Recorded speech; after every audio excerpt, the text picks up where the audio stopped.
Ça consiste à aider des gens qui ont besoin d'aller se présenter, dans notre cas, dans un rendez-vous de recrutement, et de leur trouver une tenue où ils puissent être à l'aise dedans et qui puisse être présentable aussi lors d'un rendez-vous.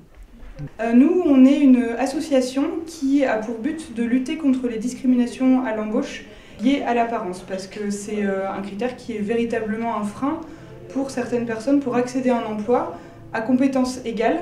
Les discriminations à l'embauche, ce sont la morphologie, la corpulence, la couleur de peau et la tenue vestimentaire. La corpulence, la couleur de peau, on n'y peut rien. Par contre, le vêtement, on peut agir et nous, c'est ce qu'on essaye de faire.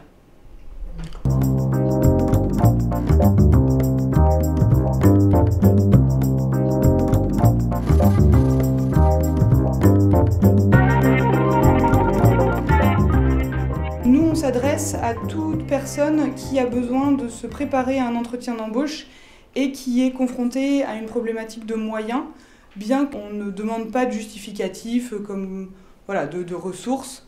Le seul critère pour nous, c'est d'avoir un entretien d'embauche à préparer et sur le côté des codes vestimentaires et sur le côté des codes de l'entretien, la version RH en elle-même.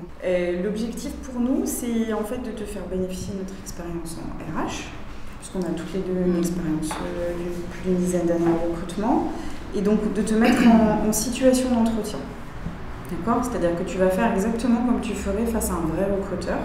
Tu vas te présenter ton parcours, ton projet professionnel. Et tout au long de l'entretien, nous, on va parfois te poser des questions pour comprendre mieux.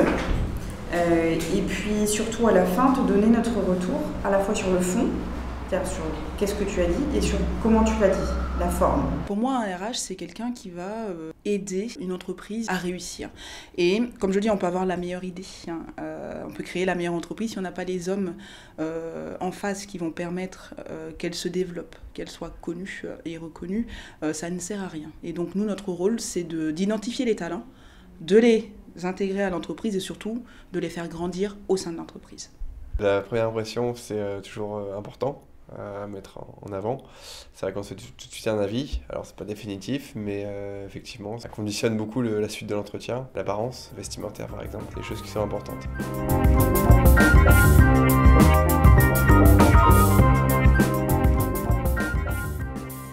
On est vraiment là pour aider les gens. On a la capacité d'accueillir 5 personnes par semaine. On est ouvert sans critères d'âge, type d'emploi recherché. La seule chose pour nous qui est importante, c'est que les candidats aient un projet professionnel clair, et vraiment envie d'avancer dans leur démarche de recherche d'emploi et de cette façon qu'on puisse nous les aider efficacement. Juste une dernière question. Est-ce que vous trouvez que je suis bien habillée pour un entretien d'embauche ?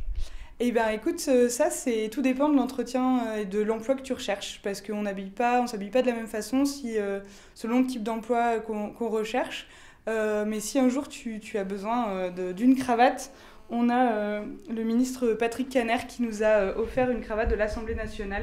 Et donc on pourra te prêter sa cravate pour te porter chance pour ton entretien. Merci.